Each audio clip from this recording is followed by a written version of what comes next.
Hi fans, ఇప్పుడు మనం మాట్లాడుతున్నాం గుప్పుడంత మనసు యూట్యూబ్ స్టోరీ ఎపిసోడ్ నెంబర్ 5 గురించి మాట్లాడుతున్నాను. ఈరోజు ఏమి ఎపిసోడ్లో జరిగిందంటే నాకేం కనపడ్డాయి అనేసి వాటి గురించి మాత్రమే డిస్కషన్ చేస్తున్నాను. ఈ ఎపిసోడ్లో ఎప్పుడు వస్తాయని కూడా క్లారిటీ ఇస్తే చాలా బాగుంటుంది. ఇప్పుడు 3 డిస్కషన్లు నేను దీంట్లో డిస్కషన్ చేయబోతున్నాను. ఒకటి వచ్చి మహేంద్ర గారికి గుండెపోటు వచ్చింది.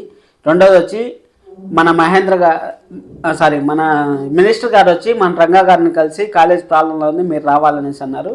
మళ్ళీ శైలేంద్ర వచ్చి సంతాప సభ పెట్టారంట, మన వసుధర గారు చనిపోయారనేసి. ఈ మూడింటి గురించి నేను డిస్కషన్ చేయబోతున్నాను. ఈ మూడింటి గురించి చాలా డెప్త్గా ఉంటుంది రివ్యూ, చాలా స్మాల్గా ఉంటుంది. చూడండి, ఫుల్గా చూడండి. ఒకటి ఫస్ట్ది మన మహేంద్ర గారికి గుండెపోటు వచ్చిందంట. గుండెపోటు వస్తా అంటే ఆటోలు మన మహేంద్ర గారు కార్ డ్రైవ్ చేసుకుంటూ పోతానంట. కార్ డ్రైవ్ చేసుకుంటూ పోతా అంటే గుండెపోటు వచ్చి ఒక సైడ్కి కారు ఓపెన్ అయిపోయి పడిపోయింటారంట. పడిపోతే అక్కడ మన రంగా గారు చూసి ఇంటికి తీసుకెళ్తారంట. ఒక విషయం చెప్పండి, ఇప్పుడు ఆ అమ్మాయి ప్రాబ్లంలో ఉంది కాబట్టి ఇంటికి తీసుకెళ్తారు. గుండెపోటు వచ్చిన వాళ్ళని ఇంటికి తీసుకెళ్తారా, హాస్పిటల్కి తీసుకెళ్తారా? కనీసం కామన్ సెన్స్ ఉంటే ఆలోచించాలి కదా. ఇంటికి తీసుకెళ్తారంట. ఆ ఇల్లే మన సత్రం అనుకుంటారా, లేకపోతే రంగా గారు ఏమైనా కోటీశ్వర్లా అందరినీ పెట్టుకొని సాకేదానికి? మీరే చెప్పండి. ప్రతిసారి ఇప్పుడు వసుధర గారు వచ్చారు, వసుధర గారిని తీసుకుపోయారు. ఇప్పుడు మహేంద్ర గారు వస్తారంటే మహేంద్ర గారిని తీసుకుపోతారంట. అక్కడ మహేంద్ర గారు వచ్చి ఋషి నాన్న నువ్వా అనేసి అనే కొద్దికి అవును నాన్న నేనే నాన్న ఋషిని అనేసి కౌగులించుకోవడం, ఇంకా ఇంటికి తీసుకెళ్ళిపోవడం. ఇంక శుభం కాటేసేయండి, సీరియల్కి బాగుంటుంది కదా. శుభం కాటేసేస్తే బాగుంటుంది కదా.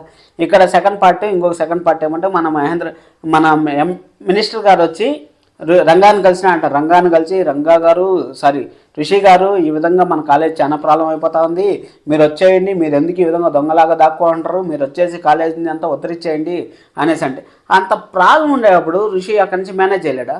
అవకాల రంగానే అయితే ఇప్పుడు ఏదో గట్టిగా ప్రాబ్లం ఉంది కాబట్టి కదా. అసలు మినిస్టర్ గారి దగ్గర మనోభావాల్సినంత అవసరం వచ్చింది. మనోభయ్యేసి శైలేంద్ర చర్చించి కాపాడాలి సార్, మనం కాలేజీని ఏమైనా చేసి కాపాడాలి సార్, శైలేంద్ర దుర్మార్గుడు అని చెప్పేసి మనో గారు చెప్పాల్సినంత అవసరం ఉంది.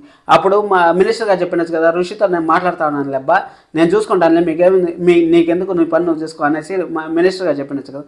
అది అయిపోయిన తర్వాత మళ్ళీ ఇప్పుడు క్షుద్ర పూజలు అంతా చేసి మన వసుధర గారిని బతికిస్తారని శైలేంద్ర గారు. క్షుద్ర పూజలు చేసి వసుధర గారిని వసుధర గారిని తెప్పించి కాలేజీ తెప్పించి మళ్ళీ శైలేంద్రాన్ని ఎండీ చేయండి. సరే, ఒక పని చేద్దాం. ఈ మూడింటికి మనం ఒక లింక్ చేసుకుని వద్దాం. మినిస్టర్ గారు మీ శైలేంద్రకి ఎండీ పోస్ట్ ఇచ్చేయండి.